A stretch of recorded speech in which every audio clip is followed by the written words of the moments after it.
Hello everyone and welcome to Cinema Junkyard. I'm your host John, and today we're going to be looking at two interesting things from Breaking Bad. One, about a box cutter, and two, about a rug. So the first one is going to be Mike and the box cutter. Now what are you saying, Mike and the box cutter? It doesn't make any sense.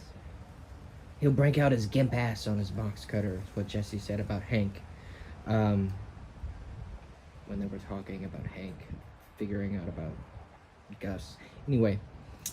So, this is all going to be really relating to tension between Mike and Gus.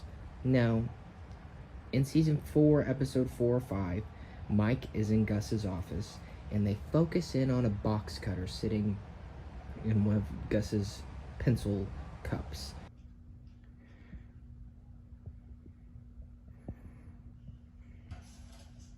I'm sorry to keep you waiting.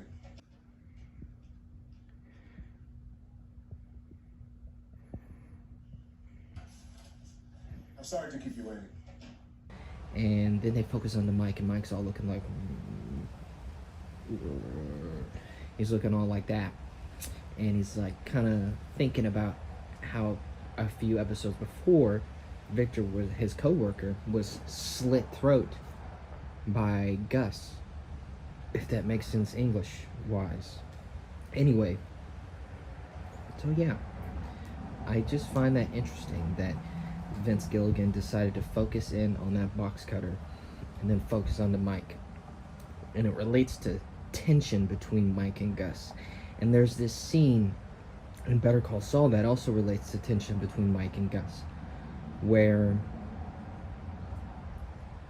Gus wants to get Nacho's father, spoilers by the way, Gus wants to get Nacho's father to get something out of Nacho. I think Nacho's in Mexico or something, and something's going wrong. Mike says, no, you're not doing that. And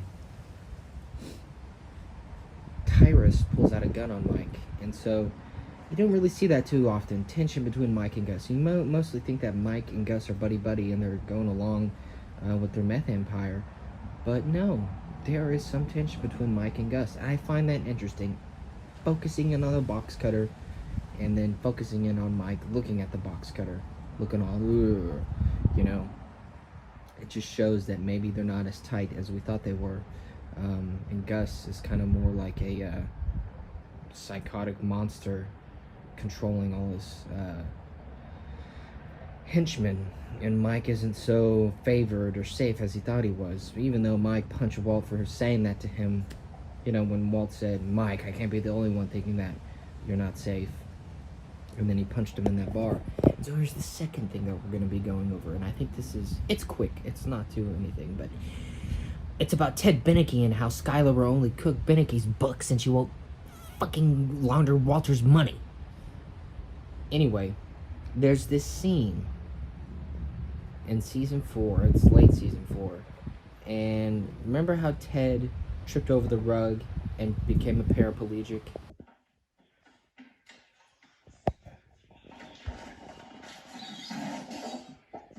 And he had to shave his head, and he had all that titanium brace, just like Dee did, and then It's Always Sunny, the aluminum monster, ha ha ha ha, so funny, I laugh so hard, ha ha ha.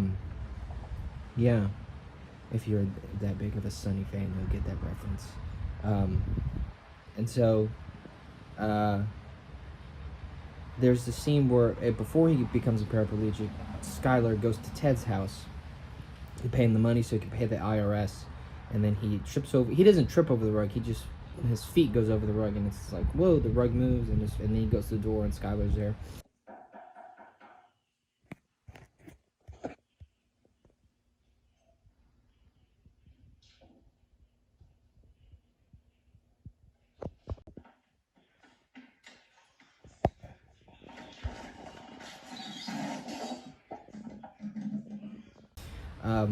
And so it's like a prelude to a cinematic prelude. Yeah, man, cinematic prelude. A cinematic prelude to Ted tripping over the rug and becoming a paraplegic. Yes. I just think that there's some really interesting stuff that I found in Breaking Bad. I just wanted to share with y'all on this Cinema Junkyard show that I do every 50 years. Anyway, this has been Cinema Junkyard. I'm your host, John. I'll see you guys next time.